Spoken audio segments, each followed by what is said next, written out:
Let's wait for 2-3 minutes for everyone to join and then we'll restart.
Let's restart. I hope you all are enjoying the sessions.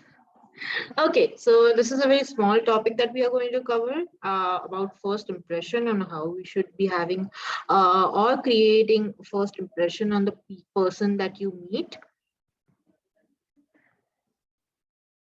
So yes, why first impressions are important? Because if you know the quote, first impression is the last impression. Okay, so our first impression is generated by our experiences and our environment, which means that we can change our first impressions by changing the experiences that comprise those impressions. So this is again a very heart-touching quote that we have over here. After that, how can we match the first impression? That of course match the energy of the other person. By energy, if you might not know what is energy, so if you know what is vibe, try to match the other person's vibe. For example, if a person is very sad and if I have if I am very chirpy at that time, it is going to the energy is not going to match or the vibe is not going to match at that time. Okay, at the same time, if the other person is chirpy or very excited, and if I am sad at that time, he is going to have a first impression that, okay, that person was very gloomy. I don't want to meet that person ever again because, he didn't have a smile on his face. Also, handshakes are very, very important. Your handshake, when you meet the person, it should be very firm and you should have an eye contact with the other person. Just like we said before, if you don't have an eye contact, that means you are underconfident. Your handshake should be firm. Listen to them and be there what the other person is saying. For example, if the other person is saying his name or if the other person is saying where he is from or what he's doing, at that time you should be actually paying attention instead of just missing out on that information, because if you don't listen to him or her at that time, you'll have to ask for that information again. Okay, after that, we are going to be covering what are basic communication etiquettes that we should be having while talking to someone, or maybe it could be common etiquettes while we are sitting with someone. Why they matter? Because according to Sabira Merchant, likability will increase your level of success. If you are liked by people, they won't think twice before offering you any favor. And yes, we all want to be liked at the end, right? We don't want people to hate us. And yes, as we are on digital platform because of the COVID-19 that we have, the pandemic, it has become a difficult thing, certainly. But yes, it is again very important. Why likable people are more appropriate to these things. Okay, so they, if you are liked, if you have a very nice impression, you are going to be hired. That is the end goal we all want, right? When we go for an interview, you are easy to be hired because you're liked by people, because you're a very jolly person. You are prone, like it's very easy to get help from others. If you're liked by people, they will never say no to you. Also, if you want to get any kind of useful information from others, that time if you're liked by that person, it is going to help you. That is why having, etiquettes are important. Also, your mistakes will be forgiven very easily if you're liked by people. After that, of course, the common etiquettes or the basic etiquettes we should be having. First thing, we will start with how to greet people when we meet them for the first time. So we all have talked about my students who are there. We all have talked about giving introduction, right? When we meet someone and giving introduction in English, especially. But we have not talked about greeting the other person, especially in Indian setting. Okay, why we are going to be talking about Indian setting? Because yes, in India we have some rules that we have to follow. We cannot, not look at those rules. After that, yes, when you meet someone for the first time, have a nice firm handshake or do namaste. That is our Indian culture, which we should not forget. Bow a little. That is also appropriate. If you bow a little, or if you, while you are shaking your hand, if you bow a little, that is not inappropriate. Okay, your handshake should be firm, but at the same time, it should not be very hard that it is going to break the bones of the other person. Okay, remember that. It is especially for men. After that, if it's a lady, wait for her to offer. Like if you are a man and you're meeting a lady, wait for her to offer her hand, because as I said, as we are in Indian setting, we have to follow some rules. Okay, so wait for her to offer her hand for handshake. Don't initiate first. You can only do it when you're senior to her. For example, if you are hiring someone and the person has come for interview, or if the person is an intern, that time you are senior, then you can offer an handshake. But if the lady is on a higher post than you, then you shouldn't initiate the handshake. You should wait for the other person or the lady to initiate that handshake. And the same rule goes for the girls. It should be vice versa, that if you're a girl, you should be initiating the handshake, because if the man does it, it would be inappropriate. Okay, so us being girls, we should initiate the handshake. Okay, again, because of the pandemic, we are trying to avoid that, because of the virus being transferred from one person to other person. But we are talking about the no pandemic situation over here. Okay, after that, this is for girls and boys both. If you are wearing a blazer or a jacket, your button should be on when standing, and you can open the buttons while sitting, so that you are sitting comfortably. That is one etiquette that you should follow. Punctuality, that thing is very, very important, which we follow in our class, that you should be respectful to the other person's time, and do not disrespect by arriving late, because the same rule goes again, that if you are giving someone your time, that means you're giving that person your energy, and you will not get that time back. So don't waste your time and the other person's time also, because say if it's a meeting, or it's a 1 hour meeting, or if it's a half an hour meeting, if you arrive 15 minutes late, you have wasted already half of the time that you had with the other person. Okay, that is why you have to be punctual, you have to be on time, be before time. That is also a great thing. This quality of mine has always helped me be likable by other person, because that person knows that if I have given her the appointment of 12 p.m., she is going to arrive by 11:55, so I can start with my other appointment a little early. Okay, so yes, that is again something important. Now, I want to ask you all a question. If you reach late, what do you think you can say? You can say just, I'm sorry, I'm late. Or do you think you can try to be a little humorous and you can say, I'm such an idiot, I didn't plan well, and that's the reality. Or you can say, I'm so sorry, all that planning and still reached late, I promise never again. What would be the right answer according to you? You all can type in the chat box A, B, or C, whatever answer you feel is correct over here.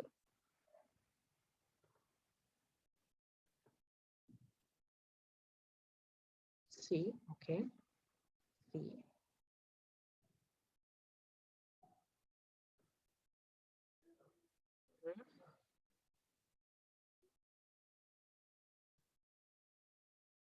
Okay.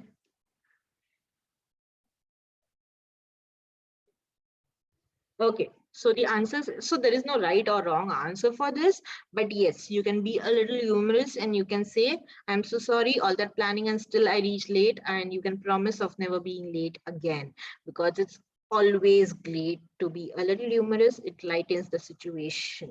Okay. Just saying, I'm so sorry, I'm late is not going to help every time. Okay. That is also something very important. Now, yes, this is also common etiquette that we all should have. Why am you might think that these are very silly points that Susmita you are covering in this session. We all feel that yes, we know these things. These are some common sense things that we should be doing, but at the same time, I have seen people not doing it. That is the only reason I'm covering it in this workshop.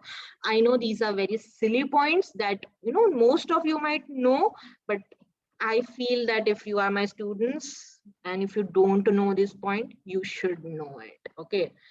Yes. So when crossing rooms, look back so that you don't release the door on someone's face. I have seen people doing that.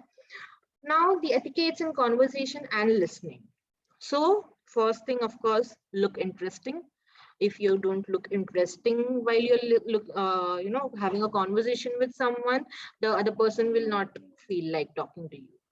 Also, about introducing people, how will you introduce the people? You should always introduce the junior to the senior, because of course you respect the seniors. So example, you could say, Dr. Professor, I would like you to introduce my friend, your friend's name you can say, and then you can introduce the professor. Okay, that is how it should always be.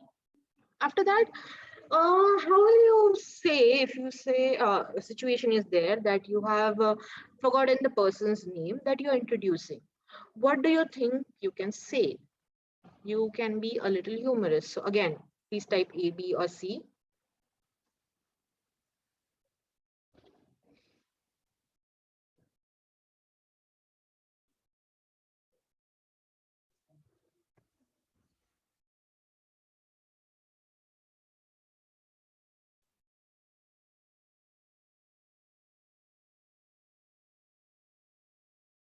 Okay, A, A.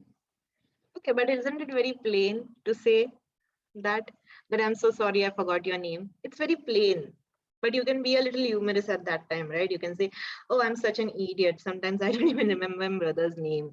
So to be a little humorous to lighten up the situation. So again, there is no right or wrong answer over here, but if you are a little humorous, it will help you. I'm so bad with names, sometimes I forget my father's name too, so the other person will feel okay, he forgets it, it's okay.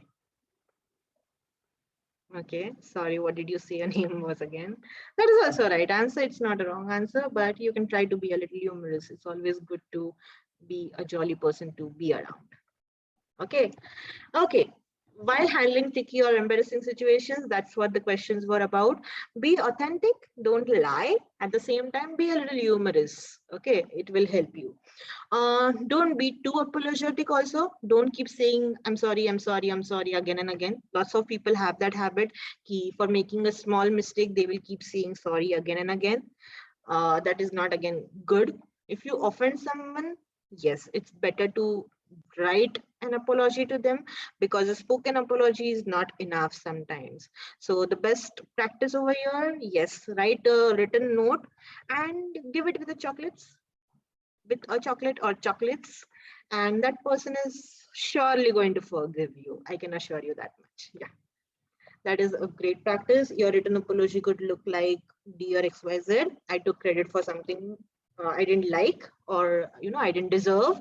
I have been filled with guilt ever since.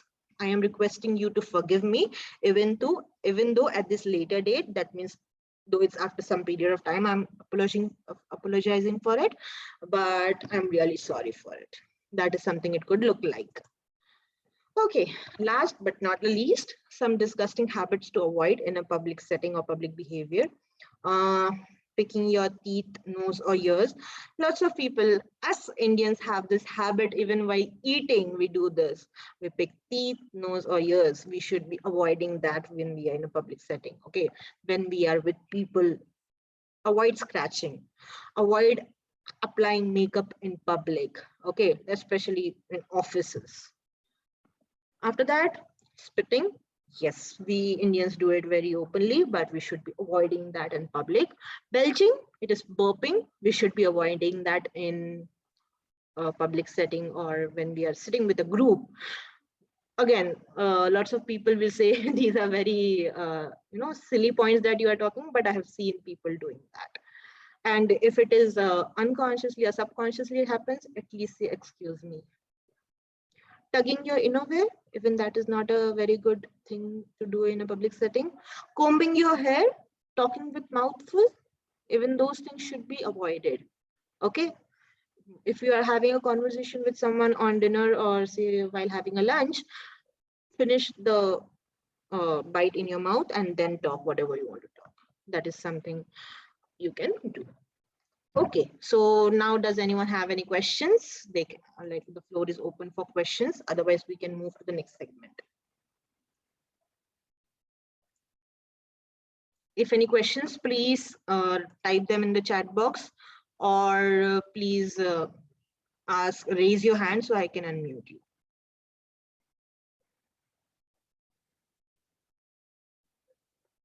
Great, Purva. That's what you should be doing. So the other person knows beforehand that, okay, you might forget his or her name. And that person can also do something for you to remember his or her name for a very long time.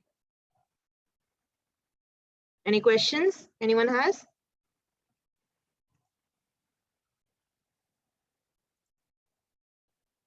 You can raise your hand or type them in the chat box.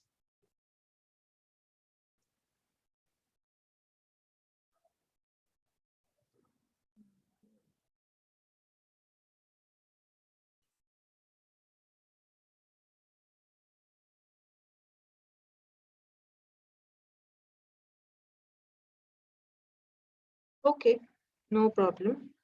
We will move to the, if it's a casual, okay, Aditi has a question. If it's a casual setting, you can keep nicknames too. Yes, you can keep nicknames too. For example, I have a nickname that is Sush, so it makes it easier for people to remember my name. Okay, okay, no problem. As it's time, we'll move to the next segment, that is on public speaking. So for public speaking, we have a guest speaker. So Purva will be introducing him. Purva, over to you. Was such an amazing session, even though some points would be simple and very minor, but they are very important in the sector as well. So thanks a lot for teaching us even the minor points too. So now we will go ahead for our second speaker, and that is Mr. Rakesh. So I will give his introduction for today. Mr.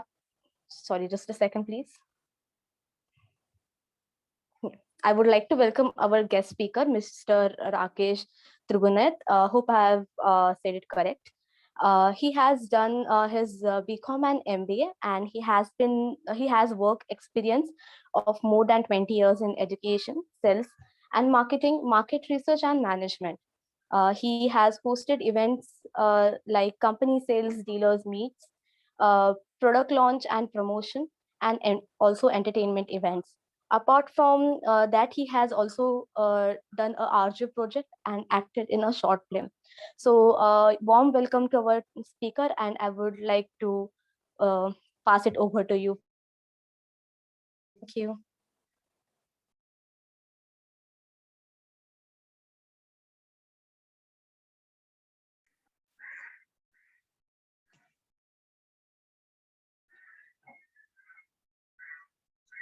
Hi everybody. Hi everybody. Hi everybody. Hi everybody. Hello.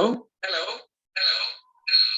Sir, I guess you have joined from two devices, so you will have to mute the other device. Otherwise, it will echo. And yes, you're audible.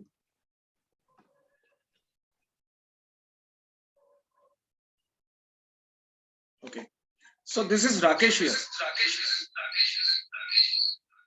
It's still echoing, sir. You will have to put the speaker off of the other device. Hello. Now it's okay? Yes, better, sir. Okay. So this is Rakesh here. I was listening to all the conversation that was happening so far, and I think Sushmita or Sush was doing great job. So my subject or my topic is basically public speaking. Now, public speaking, first of all, can I get some bit on the participants' profile? Sure. So the participants over here are of mixed age group. So some of them are school students, some of them are working professionals, some of them have work experience of around 10-15 years. So I cannot put them in a particular segment as such, but yes, they are there from all age groups, and I feel public speaking is important for all of them. Okay, then it's fine. Because even I needed something as diverse as this possible. Okay, Because talking to what just one everyone set of Yes, what everyone can do is you can just introduce yourself in the chat box. So sir can go through it. okay. So now coming back to the topic, today's topic, that is public speaking. Now, public speaking is something that actually, if you see informally, happens every time. And everything comes under public speaking, to be honest. You can specify them. Basically, generally public speaking, what people would understand is public speaking is speaking or talking to a group of people, but that need not be the case every time. It can be a very small group, a core group of say 2-3 people also can amount to public speaking. Then you can have large gatherings, like even political rallies that was going around nowadays in Punjab, UP. Even there, when the political leader speaks, it's again public speaking. Similarly, now I am addressing you, a group of 20-25 participants. This is also a form of public speaking only. What Sushmita was doing till now was more of a conversation kind of environment, but still it will be a constituent of public speaking. And again, one more major confusion that people have about public speaking is that public speaking is always one-way traffic, but that is not the case. Public speaking actually is a two-way traffic. Now, when I say two-way traffic doesn't mean that one person is speaking and the other person shouts back. It can be gestures, it can be eye movement, it can be anything. The body language can respond. Basically, the other participant should be responding. The other participants should be responding. That would constitute public speaking, the essence of public speaking. So now coming to the actual public speaking part.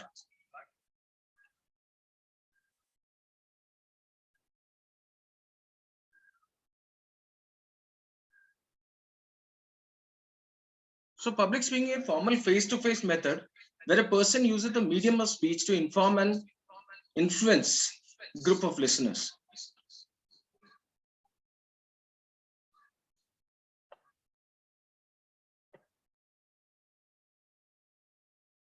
Am I audible?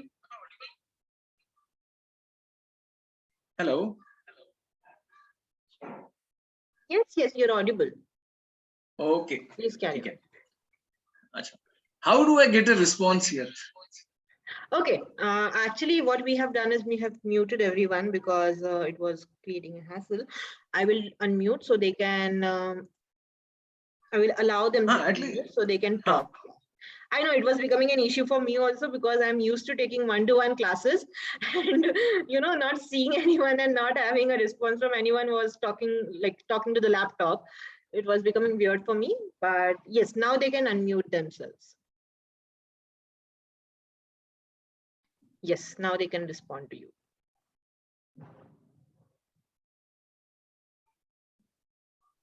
Okay, great. They have introduced themselves. So I know most of them because they are my students, of course.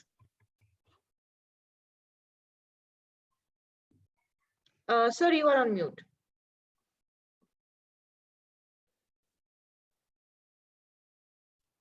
Yes.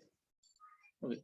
Anybody from the group or participants can actually tell me what is public speaking in according to them?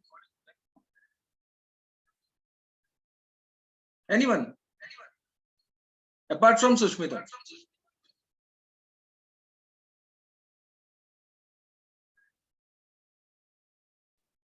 You can try to unmute yourself. It's still not work. If it's still not working, you can let me know. I can help you out. Aditi, would you like to answer?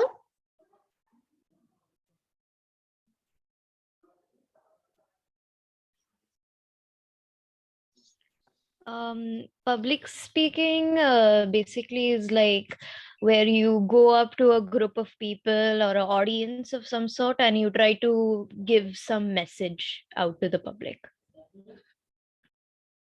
Okay. Fair enough. Anything else?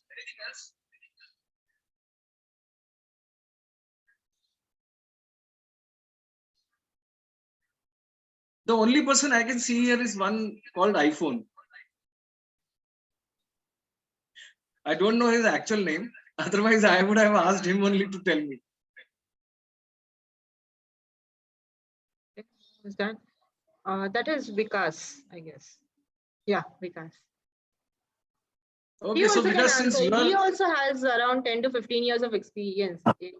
that's what I'm saying. Since he has a good smiling face, so why not respond?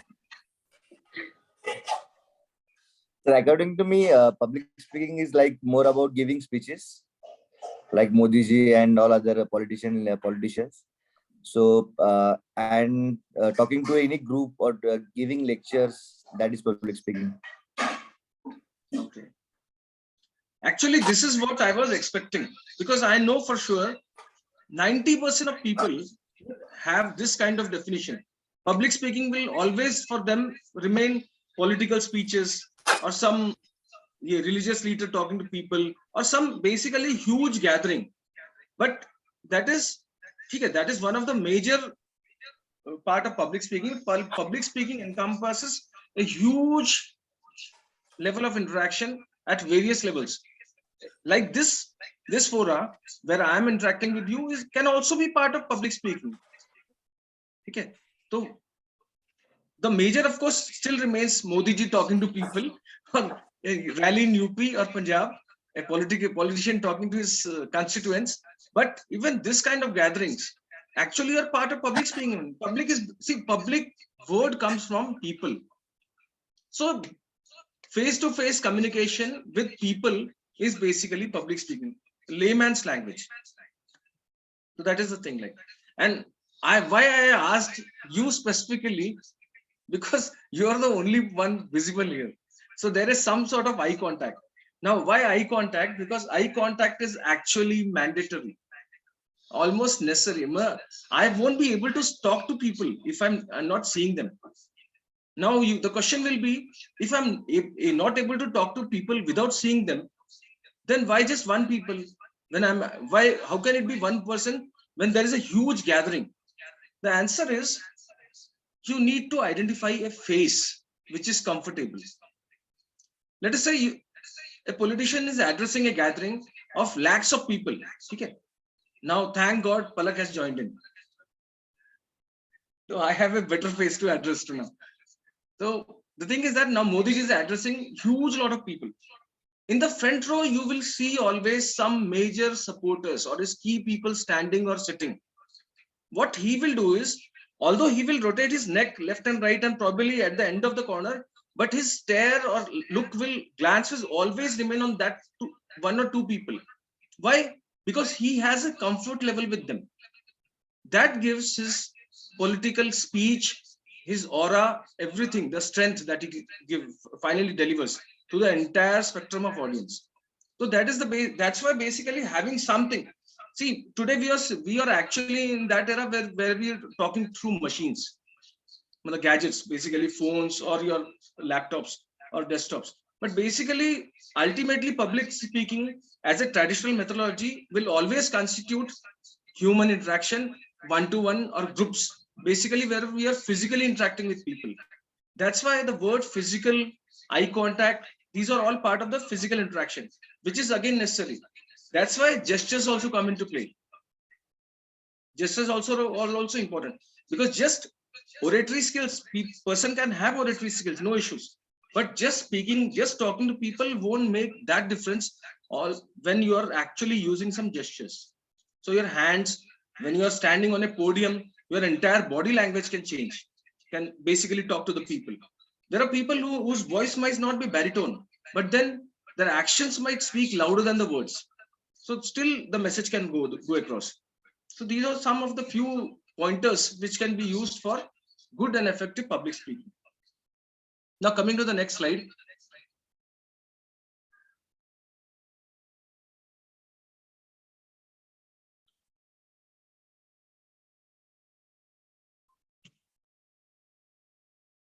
Sush, can you please put the next slide?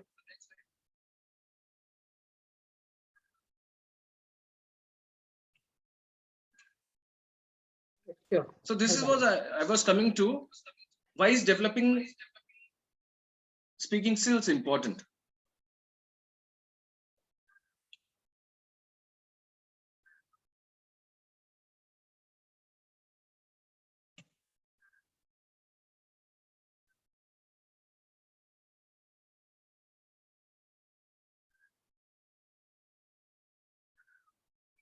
See, speaking skills, as I told you, basically, since you're interacting with a small or a large gathering or a group, you have to have speaking skills first. Speaking skills already she has covered in detail and she has taught you. Basically, conversation skills it is. Speaking, first of all, you should have a language of comfort. Like I can speak in English. I'm a North Indian, so I can obviously speak in fluent Hindi. And then, of course, being in Pune for so many years, I can talk in Marathi also. So these are my comfort languages. So I can address whatever I feel comfortable and whatever I think that the audience is also comfortable with. That's also important. It shouldn't happen that you have an audience which is typically coming from a rural background, you're talking to them in English, because it will go never make any sense. So you have to ensure that you understand. That's why participant profiling is very important. You should know in advance what kind of participants all there. Speaking skills are important. So speaking skills are basically this. Plus, another thing is that you should have deep, thorough knowledge of what you're speaking on. Your gatherings might be different. Okay. You might be have a set of, let us say somebody goes to rural India part and there he's talking about the irrigation scheme that is coming in. Now, obviously, the person who is talking should at least have the basic understanding of what are irrigation schemes. Like a canal is being dug up, tube wells are being provided to the farmers, free hybrid seeds are being given, fertilizers are being provided. What are these? If you go there and just talk कि आप लोगों को नहर लगेगी, उसमें पानी आएगा, आपको खाद मिलेगी, this will not do. You have to tell them कि you have to have urea, your phosphate. This is necessary for your growth. This is needed for your kharif crop. This is needed for your rabi crop, and that's why we are giving you that free of cost or at subsidized rate during this period. And we will also ensure that when there is no rainfall, we will give you water supplies also, so that this thing doesn't go waste. Your efforts, they are placed accordingly, and you will get your fruits of your efforts. So that's why. So knowledge of your subject is very important. Thirdly is you should have basic understanding of talking to people. Talking to people means, again, people differ. People differ, their understandings differ, their capabilities differ, and their cultural ethos differs. Now, why I'm saying this is, we are sitting in Pune. Now, Pune happens to be a cosmopolitan city. where we have mixture of North Indians, South Indians, the Maharashtrians. Now let us assume somebody from, like I'm a North Indian, typical North Indian. I go to South somewhere, let us say Kerala or Chennai to be precise. Now I am addressing a group of people in Chennai. Now try to understand, visualize. See, there is a say group of around 100 odd people. I am taking a lecture on, let us say anything, verbal communications or any other topic.